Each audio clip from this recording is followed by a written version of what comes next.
அன்புக்குரியவர்களே, 5:30 மணி திருப்பலி காலை. நம்முடைய தூக்கத்தை கொஞ்சம் பிரேக் பண்ணணும். அதை கண்டினியூ பண்ணுற மாதிரி இங்கே உட்காந்துக்கிட்டு ஏதோ ஒருத்தர் பாடுறாரு, ஒருத்தர் பூசை வைக்கிறாரு, அப்படியே உட்காந்துட்டு ஏஞ்சி போயிடலாம் அப்படின்னு நினைப்பது, அது 5:30 மணி பூசைக்கு வர வேண்டிய அவசியமே இல்லை.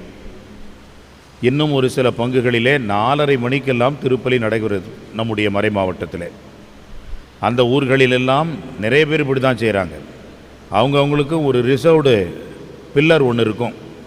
அந்த தூணில் உட்காந்து சாஞ்சிட்டு அவங்கமான்னு போயிட்டே இருப்பாங்க. நன்மை வாங்கிறது ஆட்டோமேட்டிக்காக நன்மை வாங்கிட்டு போயிடுவாங்க. அன்புக்குரியவர்களே, ஒன்று, இவர்கள் திருப்பலிக்கு வருகிறார்கள் என்பது பாராட்டக்கூடியது. ஆனால் ஏன் திருப்பலிக்கு வருகிறார்கள் என்ற ஒரு கேள்வியும் அடுத்து நாம் எழுப்பி பார்க்க வேண்டும். ஒரு நல்ல உற்சாகமான பங்கேற்பு என்பது அவசியம். குறிப்பாக நம்முடைய பிள்ளைகள் பாருங்கள், உள்விடுதி மாணவிகள் காலையில் எழுந்ததும் அவர்கள் என்ன உற்சாகத்தோடு அவர்கள் வருகிறார்கள், திருப்பலியிலே பங்கெடுக்கின்றார்கள். ஒருவர் கூட நான் உறங்குவதை பார்த்ததே இல்லை. ஆனால் பெரியவர்கள், வயதில் முதியவர்கள் இந்த காலை திருப்பலிக்கு வருகின்ற பொழுது சற்று கஷ்டமாகத்தான் இருக்கும். இருந்தாலும் வாய் திறந்து ஜெபத்தை சொல்லுங்கள் என்று பல்லாயிரம் முறை சொல்லியாகிவிட்டது. வாய் திறந்து பாடுங்கள் என்று என்னால் முடிந்த வரைக்கும் நான் சொல்லிவிட்டேன். ஆனால் திருப்பலியில் அப்படியே தான் நாம் இருக்கின்றோம். எந்த ஒரு மாற்றமும் இல்லை. இப்படி இருந்தால் இந்த சாட்சிய வாழ்வு, சீடத்துவ வாழ்வு எப்படி இருக்கும் என்பதைத்தான் ஆண்டவர் இன்றைக்கு சரியான ஒரு ஆன்ம சோதனையாகவும் நம்மையே சோதித்து அறிகின்ற ஒரு முயற்சியாகவும் நாம் எடுக்க வேண்டும் என்று இன்றைய வாசகங்கள் வழியாக நமக்கு சொல்லுகின்றார். அன்புக்குரியவர்களே, நாம் முதலிலே எப்படி இருக்கின்றோம் என்பதை உணர்ந்தால் ஒழிய மற்றவர்களுக்கு நாம் இதை உணர்த்த முடியாது. இன்றைக்கு நாட்டில் இருக்கக்கூடிய பெரிய பிரச்சனையே இதுதான். தன்னை பற்றி யாரும் கவலைப்படுவது கிடையாது. தான் ஒழுங்கா, தான் நல்லவனா, தான் சரியாக செயல்படுகின்றேனா என்று பார்ப்பது இல்லை. அடுத்தவனுக்குத்தான் அறிவுரையும் அடுத்தவனுக்குத்தான் உபதேசமுமாக இன்றைக்கும் இருப்பதை பார்க்கின்றோம். அதனால்தான் இன்றைக்கு அதற்கு ஏற்ற வகையிலே சோஷியல் மீடியா என்று சொல்லக்கூடிய சமூக ஊடகங்கள் நமக்கு அமைந்து விடுகின்றது. இன்றைக்கு இந்த யூடியூப் மற்றும் இன்ஸ்டாகிராம் பல்வேறு வழிகளிலே செய்திகளை பரப்புவதற்கும் அவதூறுகளை நாம் பரப்புவதற்குமான ஒரு ஊடகமாக அமைந்து விடுகிறது. எனவே இப்படிப்பட்ட இந்த உலகத்திலே எதையும் பேசலாம், எப்படியும் பேசலாம், என்ன வேண்டுமென்றாலும் பேசலாம். ஒரு சில பேருக்கு இதே வேலை. காலையில் எழுந்தவுடன் உடனடியாக ஒரு பதிவை போடுவார்கள். மதியம் அவர்கள் என்னவென்று கண்டுபிடித்து அதற்கு ஒரு பதிவை போடுவார்கள். அன்புக்குரியவர்களே, அடுத்தவர்களை பற்றியே அவர்கள் யோசனையாக இருந்தால் தன்னை பற்றி அவர்கள் கவலைப்படுவதற்கு நேரமும் கிடையாது, அதற்கான அவகாசமும் அமையாது. எனவே இப்படிப்பட்ட ஒரு சூழலிலே நாம் வாழ்ந்து கொண்டிருக்கின்ற வேளையிலே நாம் எப்படி நல்ல சீடர்களாக, இறைவனுக்கு ஏற்றவர்களாக வாழ முடியும் என்பதைத்தான் இன்றைய வாசகம், முதல் வாசகம் நமக்கு எடுத்து சொல்கிறது. குயவன் அவருடைய மண்பாண்டங்கள், அவனுடைய கலன்களை சூளை என்பது பரிசோதிக்கிறது. இந்த பரிசோதிக்கிறது என்பது மிகவும் அவசியமான ஒன்று. நாம் எதை செய்தாலும் அதற்கு ஒரு பரிசோதனை இன்றைக்கு அவசியமாகிறது. காரணம், அந்த பொருள் தரமானது என்பதற்கு அந்த பரிசோதனையை தாண்டிய பிறகுதான் அன்புக்குரியவர்களே அதனுடைய உண்மை தன்மை வெளிப்படும். இதைத்தான் இன்றைக்கு புரிந்து கொள்ள வேண்டும். எதையும் நம்புகின்ற ஒரு நிலை, எதையும் ஏற்றுக்கொள்கின்ற ஒரு நிலை, ஒன்றை மட்டுமே பிடித்து கொண்டிருக்கின்ற ஒரு நிலை என்பதெல்லாம் இன்றைக்கு அதிகமாக பேசப்படுகிறது. இந்த பேசுதல், இந்த சொல்லுதல் என்பதெல்லாம் இன்றைக்கு மிக லாபகரமாக பயன்படுத்தப்பட்டு உண்மைக்கு புறம்பாகவே பல இந்த சமூக ஊடகங்கள் இருப்பதை பார்க்கின்றோம். இப்படி பேசுவதனால் நாம் இறைவனுக்கு ஏற்றவர்களாக, சிறந்த சாட்சிகளாக இருக்க முடியும் என்பதிலே எந்த ஒரு ஊர்ஜிதமும் நம்பிக்கையும் கிடையாது. எனவே தான் பேசுவதற்கு முன்பே ஒருவரை புகழாதே, பேச்சை கொண்டு அவரை நீர் அறிந்து கொள்ளலாம் என்று சொல்லப்படுகிறது. எனவே யார் பேசுகிறார்கள், என்ன பேசுகிறார்கள் என்பதை நாம் கூர்ந்து கவனித்தோம் என்று சொன்னால் உண்மை தன்மை வெளிப்படும். இந்த உண்மையை பேசுகின்றவர்கள்தான் இயேசுவின் சீடர்களாக இருக்க முடியும். நாமும் இந்த உண்மை தன்மையை உணர வேண்டும் என்பதற்காகத்தான் அன்புக்குரியவர்களே இந்த ஒரு இறை வார்த்தை நமக்கு கொடுக்கப்படுகிறது.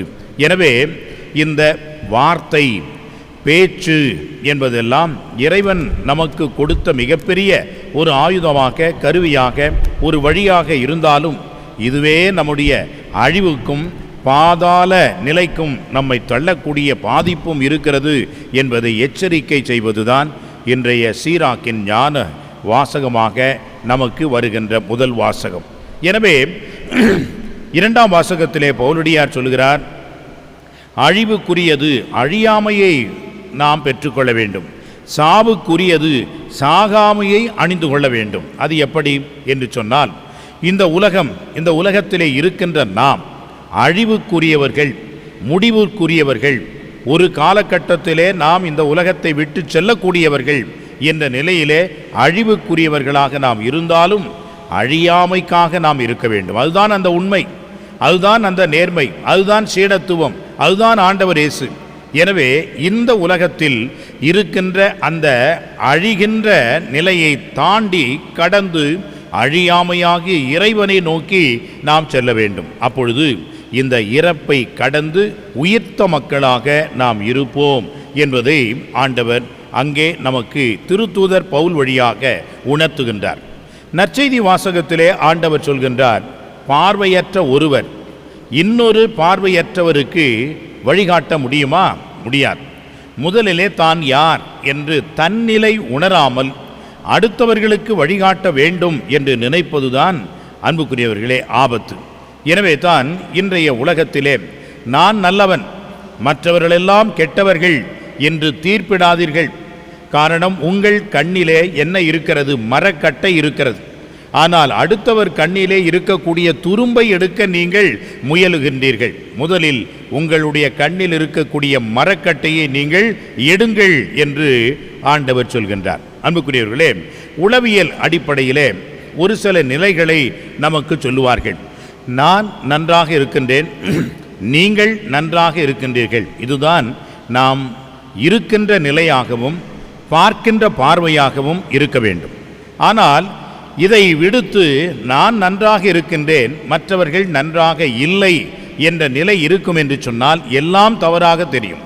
காரணம், கருப்பு கண்ணாடி மாட்டிக்கொண்டு எல்லாம் கருப்பாக இருக்கிறது என்று சொன்னால் நான் நன்றாக இருக்கின்றேன் என்று நான் நினைத்து கொண்டு இருக்கின்றேன். எல்லாம் தவறாக இருக்கிறது, சரியில்லை என்று நாம் நினைக்கின்ற பொழுது அன்புக்குரியவர்களே அங்கேதான் பிரச்சனை ஆரம்பமாகிறது. ஒரு சீடன் என்று சொல்லக்கூடியவன் நேர்முக பார்வை கொண்டவனாக இருக்க வேண்டும். எல்லாம் நல்லது என்று கடவுள் படைத்தார் என்ற தன்னுடைய பார்வையிலே அவன் வித்தியாசம் காட்ட வேண்டும்.